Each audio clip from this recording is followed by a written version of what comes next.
Bien, buenas noches. Lo primero, muchísimas gracias a don José Domínguez, a Carlos González Escalada y a ustedes por aguantar un viernes hasta esta hora, y además con una de las ponencias me parece más pesadas, porque prácticamente casi todo va sobre legislación.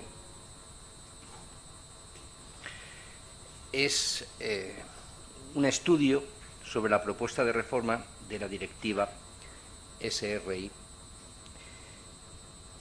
Bien, voy a decir que lo que ocurre en estas ponencias normalmente es que el trabajo al final no se puede exponer en todo su contenido, máxime un trabajo como este, porque tiene muchísimas notas de referencia hacia legislación de tipo europeo y legislación. Entonces yo, rompiendo una lanza, exactamente lo mismo por lo que ha dicho don Carlos, les recomiendo que a posteriori puedan leer detenidamente las ponencias, porque se puede sacar muchísimo más fruto en la lectura que en la simple audición de ellas. Precisamente el libro que ha comentado es el de la cuarta jornada, estamos en la sexta, en la cuarta jornada, y hubo ponencias interesantísimas, de las cuales en 10 minutos no se puede hacer la exposición completa, pero sí a posteriori se puede sacar muchísimo más fruto, incluso debate. Dicho lo cual, voy a acelerar, porque si no me van a echar la bulla, y ustedes estarán muy cansados ya después de toda. Bien, vamos a ver. Tengo un problema visual, con lo cual me va a costar bastante. De todas maneras, todo lo que va saliendo en la pantalla es prácticamente un resumen muy escueto de lo que luego se desarrolla. Bien, diremos que la red representa hoy un elemento esencial en la vida de cualquier ciudadano europeo, es una cosa evidente, de cualquier corporación y para cualquier Estado. Su promoción y crecimiento exponencial ha abierto una cuestión cada vez más preocupante a toda la sociedad, como es la seguridad en la red, y las violaciones de esta seguridad que se han ido sucediendo y complicando en el tiempo, causando perjuicios. No solo son los ataques lo único que preocupa, sino que ha puesto de manifiesto la vulnerabilidad del sistema de información y de las redes de comunicación, un fallo de las mismas que pone en peligro el suministro de numerosos servicios, pero también nuestra propia vida personal. Estas preocupaciones han llevado a las instituciones europeas a intentar desarrollar una política específica de ciberseguridad como medio para combatir las actividades ilícitas en general en la red, basado sobre todo en la importancia de la protección teórica de los usuarios como de las propias redes de comunicación y los sistemas de información frente a posibles ataques. Esta política se vio reflejada en su momento, desde hace ya tiempo, digamos, con la creación de lo primero de la Agencia de Seguridad Europea, ENISA, y de distintas decisiones de tipo reglamentario y jurídico, dentro de las cuales se hace una breve exposición de los antecedentes en esta diapositiva. Bueno, no estoy yo antiguo, ya no son diapositivas, o sea. Bueno, las que nos vamos a centrar específicamente son en las dos últimas, que son las que han supuesto una cierta importancia. En el reglamento de la Unión Europea sobre la protección de datos personales, que entró en vigor a nivel general el 25 de mayo de este año, y sobre la directiva NIS, o SRI en español. NIS significa Network and Information Systems, seguridad de redes y sistemas de información en español. ¿Qué es la directiva? Bueno, perdón, hay una cosa que sí me interesa decir, y es, sobre todo en relación al reglamento,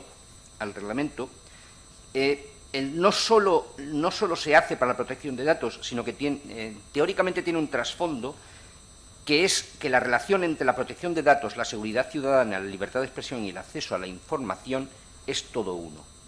En definitiva, lo que viene a decir es que quien maneja los datos y guarda datos es responsable directo de lo que sucede con ellos y de su seguridad. Otra cosa distinta es pedirle responsabilidades. que como veremos después va a ser muchísimo más complicado. Por lo cual muchas veces, muchas de estas normativas, y ya voy a anteceder lo que con posterioridad se va a justificar aquí, son más de tipo formal y declarativo que realmente efectivas. La directiva del Parlamento Europeo y del Consejo de 6 de julio de 2016, que es la NIS, de Sistemas de Información, relativa a las medidas destinadas a garantizar un elevado común nivel de seguridad de las redes y sistemas de información en la Unión.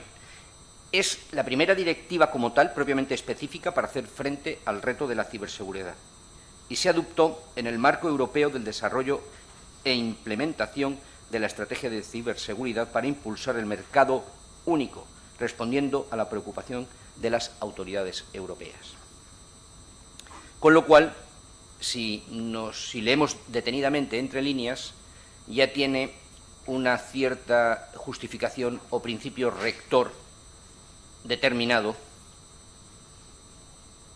Habida cuenta de los avances técnicos de los sectores TIC, de tecnología, información y comunicación, la directiva lo que hace es que a los operadores de servicios esenciales y proveedores de servicios digitales deberán adoptar medidas adecuadas para gestionar los riesgos que se planteen para la seguridad de las redes y sistemas de información que utilicen, aunque su gestión esté externalizada.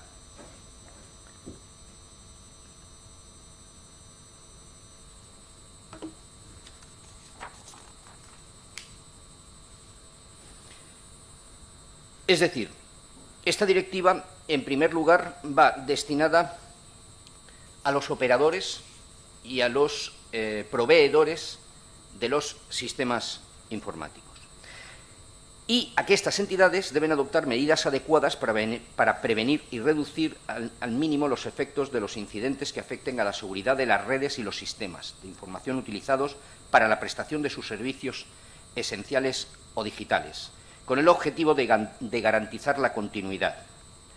Asimismo, vienen obligadas a informar de los incidentes de seguridad más graves a las autoridades nacionales competentes.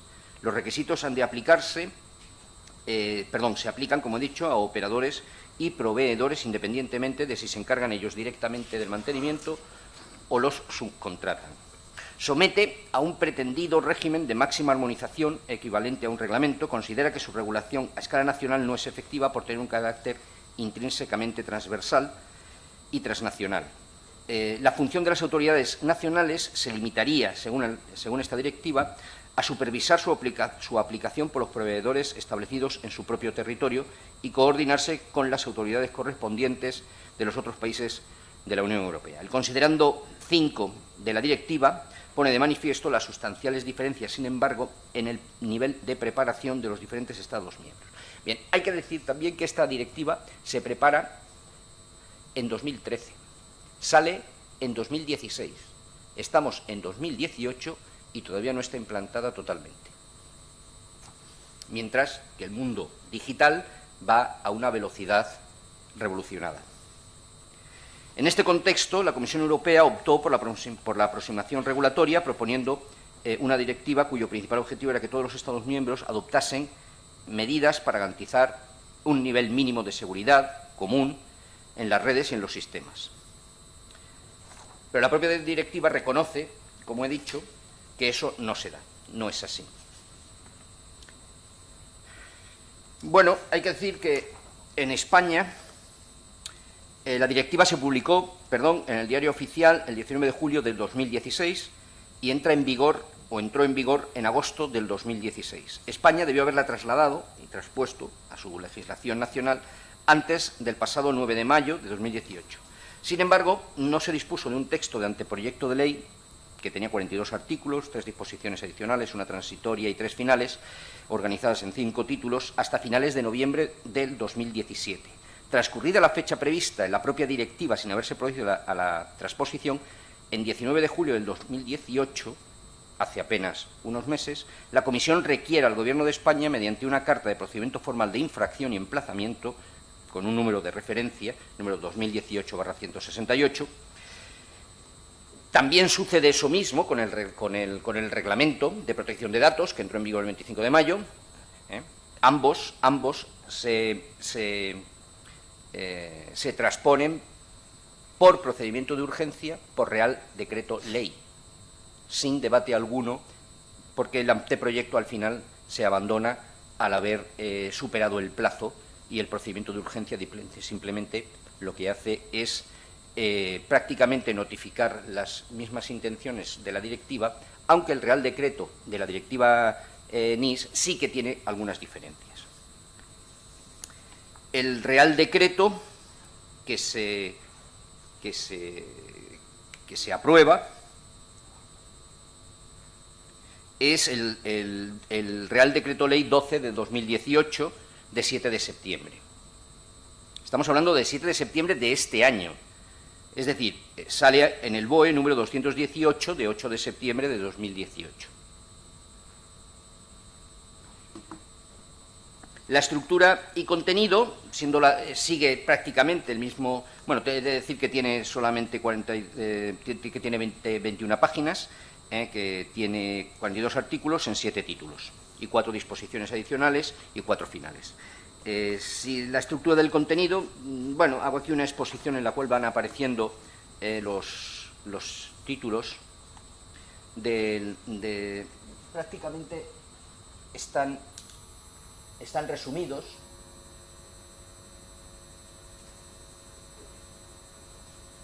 En el título primero, disposiciones generales; en el segundo, la forma y criterios de identificación de los servicios; en el título tercero, el marco estratégico institucional de la seguridad de las redes; el cuarto, las obligaciones de seguridad de los operadores de servicios esenciales. No tienes que sufrir tanto, criatura. Muchísimas gracias. Que te va a dar algo, coño. Muchísimas gracias. Ahí tienes el ordenador. Estaba en el título tercero, el marco estratégico institucional; el título cuarto, ahí tienen los artículos, obligaciones de seguridad de los operadores y proveedores; en el título quinto, la obligación de notificar los incidentes que puedan tener efectos perturbadores y significativos. Esto es interesante y aquí me voy a parar, porque esa obligación de notificar es una notificación confidencial. Es decir, que si a su banco le atacan, le roban, no vamos a decir el dinero, que es posible, sino toda su información, su banco va a informar a las autoridades, porque viene obligada a ello, si no se expone a una sanción grave, pero no le va a informar a usted ni lo va a hacer público. Lo cual supone una auténtica desprotección. Esto coincide, y coincido perfectamente con lo que ha explicado o ha desarrollado antes don José Antonio Aparicio en otro campo, pero que es la misma consecuencia. Es decir, a ustedes no les informan. El título sexto, la supervisión, es donde se disponen las potestades de inspección y control de las autoridades; y el título séptimo, que es el régimen sancionador. Único régimen sancionador que yo conozca, en el cual se dice expresamente que si usted tiene muy buena voluntad no le voy a sancionar.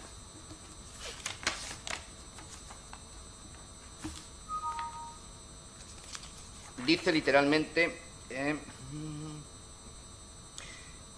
promueve la subsanación de la infracción antes que la sanción, la cual, si fuera necesaria dispensarla, será efectiva, proporcionada y disuasoria, en lo ordenado por la directiva. Esto viene dado por las presiones, evidentemente, de los grandes operadores y de los grandes proveedores, de los lobbies que presionaron en Bruselas. Hay un estudio curioso e interesante del World Economic Forum, publicado, que se llama The Global Risks Report, de 2018, la 13ª edición, que se hace en Ginebra, cuya dirección de Internet lo tienen aquí, por si les interesa ampliar algún tipo de información.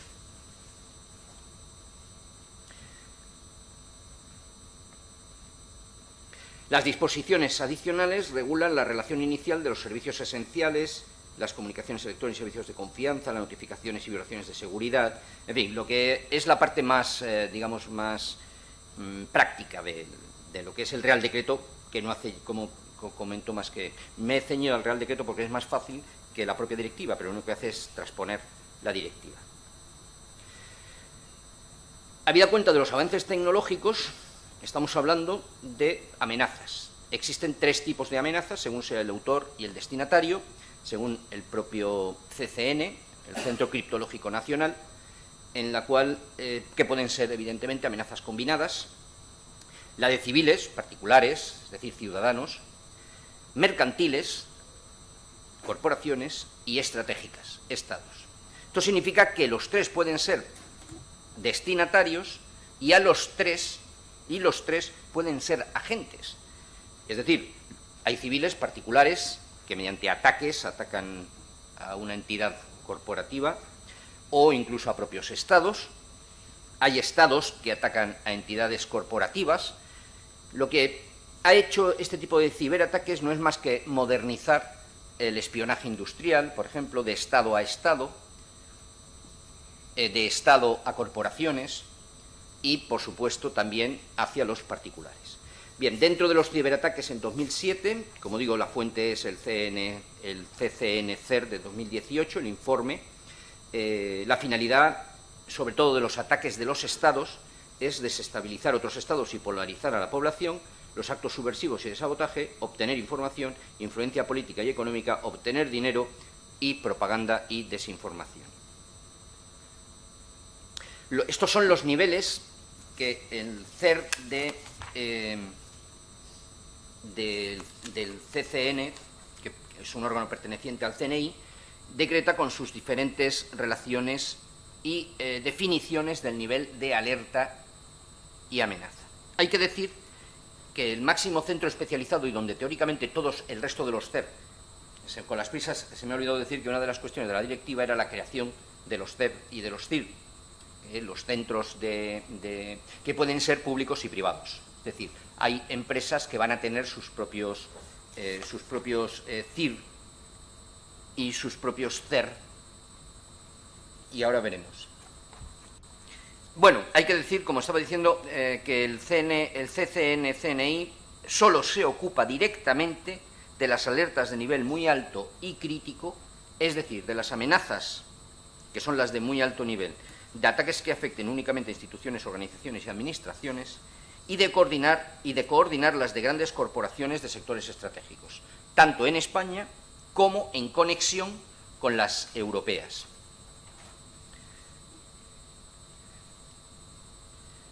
Las corporaciones habilitarán sus propios CIR. En España existe el foro del CIR España, en la cual, fíjense ustedes, la columna de la derecha son los públicos, aparte de los que ya institucionalmente tienen los servicios de inteligencia, mientras que la de la izquierda son los puramente privados. Evidentemente tienen muchísimos más los entes públicos, con la Junta de Andalucía, la Universidad Carlos III, la Generalidad de Cataluña, la Generalidad Valenciana. El Ministerio de Defensa es curioso porque tiene, perdón, el Ministerio de Defensa no, el Ministerio del Interior tiene, aparte del general y aparte del de información, tiene uno propio para sí mismo, para su propio ministerio, exclusivamente. Estos CIP se coordinan en el centro, en España, en el Centro Criptológico Nacional, y el Centro Criptológico Nacional, a su vez, con los CIP europeos. Bien, ¿qué ocurre? Pues que este plan, que todavía no se ha implementado completamente, ya tiene una revisión y evaluación que se hace por la propia comisión, por el grupo de trabajo de la propia comisión, en el cual se detectan que hay muchísimas cuestiones que se han quedado pendientes, pero a su vez se dan por superadas cuestiones que realmente no lo están y se sobrepasa. Hace un carácter de urgencia este plan estratégico, el desempeño de la agencia ENISA y otros instrumentos europeos en de seguridad y ciberseguridad, especialmente en el contexto de la estrategia de mercado digital único y en la hoja de ruta del documento de Bratislava. La propuesta de la Comisión Europea para reemplazar la directiva e-Privacy con una regulación que cubra otros servicios de comunicaciones. En fin, se revisa la estrategia y esto produce una reacción contraria. Esta evaluación y esta revisión del plan que el propio plan reconoce que hay vacíos operativos y jurídicos que se plantean, que las medidas hasta ahora tomadas, hasta 2018 tomadas, han sido de limitada eficacia, porque es cierto que, bueno, a la hora de venderlo te dicen, no, es que este año pasado se han detenido 20.000 ataques y se han superado 30.000 amenazas, pero realmente no te dicen cuántas ha habido y cuántas, porque ese es el gran problema, no se han detectado, que es el gran problema que tiene hoy en día especialmente los Estados. En fin, la propia Comisión lo que achaca es la falta de armonización a los propios Estados miembros, y los propios miembros le dicen a la propia Comisión que Europa sigue, perdón, el presidente de la Comisión Europea, Jean-Claude Juncker, es el que dice el 13 de septiembre de 2017 que Europa sigue sin estar adecuadamente equipada para defenderse de los ciberataques. La propia Comisión Europea, voy a abreviar porque estos son documentos, estos son realmente los documentos.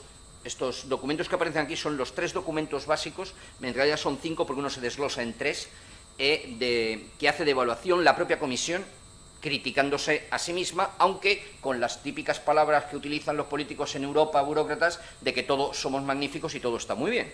Pero si uno lee entre líneas, se da cuenta de que no es así. Bien, este es otro documento.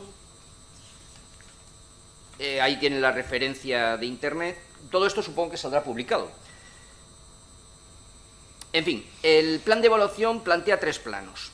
El desarrollo de ciberresiliencia, palabrejos de estos que nos vienen del inglés, que en realidad nos confunden, que periódicamente van apareciendo palabras nuevos de estos, que no es más que la capacidad de recuperación, el refuerzo de la capacidad de respuesta y la definición de nuevos instrumentos penales.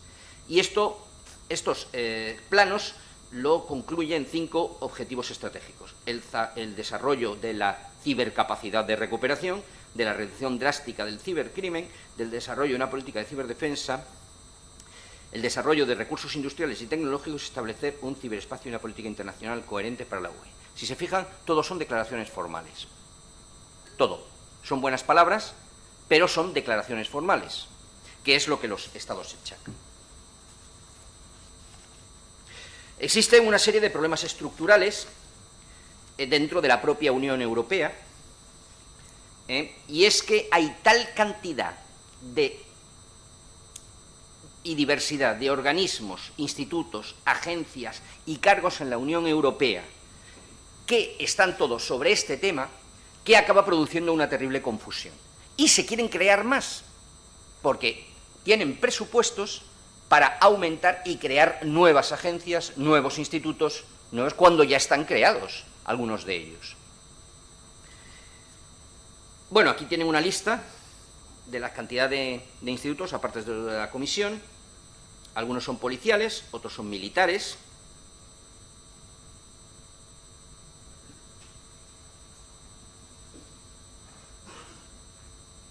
Siguen.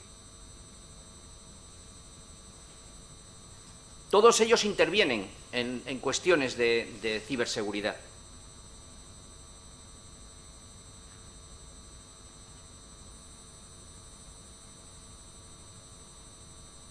No sé si... Ahora. Hay un caso curioso, que es el de la propia... a pesar de que existe el Centro de Estudios de la Unión Europea estratégicos, pues se quiere crear un nuevo centro de estudios estratégicos con un presupuesto diferente. Bueno, como vamos a centrarnos ya en el final, estoy acabando. Las reacciones. El plan necesita el respaldo político del Parlamento Europeo, de los gobiernos representantes en el Consejo, y sin embargo ha generado unas duras críticas. No estoy diciendo el plan, estoy diciendo la propia reforma del plan.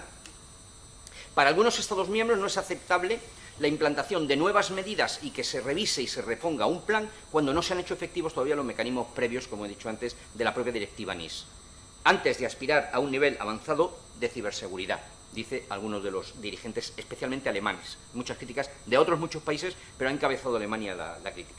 También hay oposición a aumentar las competencias y presupuesto de ENISA.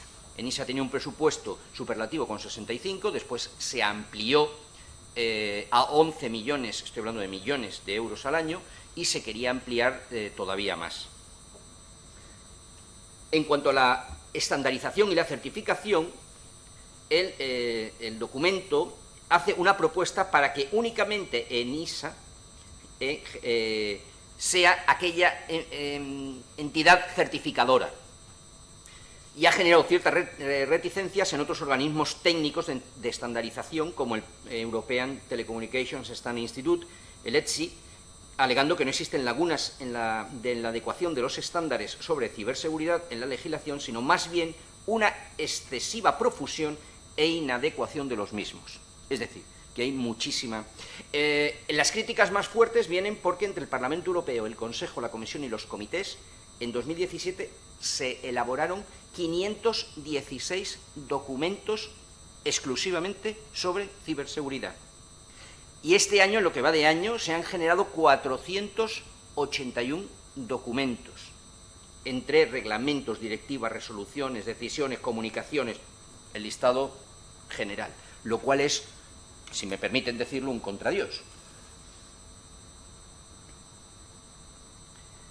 Por otro lado, existe una clara desconexión y descoordinación de los muchos intervinientes, es decir, los militares no están coordinados con los policías, que a su vez no están coordinados con la judicatura, con lo cual hay una desconexión. Aparentemente todo va muy bien, pero tiene muchísimas grietas intermedias. Otra crítica es que la propuesta está centrada en la seguridad política de los Estados y las grandes corporaciones, en cuanto a prevención a las amenazas y ataques, ya que el mercado único digital, parte del programa de la Agenda Digital para Europa 2020, es la segunda de las tres principales prioridades políticas de la Comisión Juncker, abandonando a los particulares, al ciudadano, a su suerte, quedándole únicamente el difícil y costoso recurso penal una vez que haya sufrido el delito, traicionando el espíritu de la Declaración de Bratislava, que iba en favor de una mayor atención al ciudadano europeo frente a la Europa burocrática y mercantil. ¿Por qué viene esto? Esto es altamente importante en el sentido de que estas cuestiones tan sensibles en el ciudadano demuestran dos cosas. Primero, los males endémicos de la propia Unión Europea, que han generado el euroescepticismo que se está propagando por toda Europa. Aquí no ha llegado. Nosotros vamos tarde a todo. No se preocupen, pero llegará. Llegará también a España. De momento aquí, Europa todo es una maravilla. Pero llegará el euroescepticismo también a España, aunque sea dentro de un plazo. Como decía, están centradas en el mercado. Estoy acabando. Quedan dos, sí. Como conclusión, como medio para combatir todo tipo de actividades delictivas en Internet, la Unión Europea ha desarrollado una política de ciberseguridad en el ámbito relativamente reciente basada en la importancia de la protección de las redes de comunicación. Hay dos regulaciones claves, que son las que hemos dicho, la transposición de la directiva NIS y el reglamento. Preocupa que la superposición de las múltiples iniciativas pueda dispersar la atención y los recursos, y una ingente normativa y la mera creación de centros, institutos y agencias por hacerlo. Bien, solamente y a mayor abundamiento de lo que Carlos González de Escalada había propuesto, diré que no solo se necesitan técnicos en la ciberseguridad, que es una parte de la seguridad general, es decir, la seguridad no es sino una parte del todo. Se necesita uno de los institutos más prestigiosos que todos conocen, que es el Instituto de Massachusetts, para soluciones técnicas, está empezando a utilizar ya no lo multidisciplinar ni lo interdisciplinar, sino lo adisciplinar y lo antidisciplinar. Es decir, para una solución técnica determinada, no solo traen a uno muy bueno que sea informático, sino llaman también a un filósofo. ¿Sí? Pues las soluciones que están dando están sorprendiendo, son de lo más innovadoras en la unión de las dos cuestiones. A un filósofo, a un abogado, es una manera nueva de resolver los problemas. Es decir, ahora sí que acabo, no les amenazo, que si etimológicamente cibernético procede del griego kibernetike, arte de gobernar una nave, y hacía referencia a la ciencia que estudiaba las analogías entre los sistemas de control y comunicación de los seres vivos y de las máquinas, pareciera que entre tanta confusión y buenas palabras la nave estuviera desgobernada y fuera golpe de timón según los circunstanciales vientos. Nada más, muchas gracias y perdón.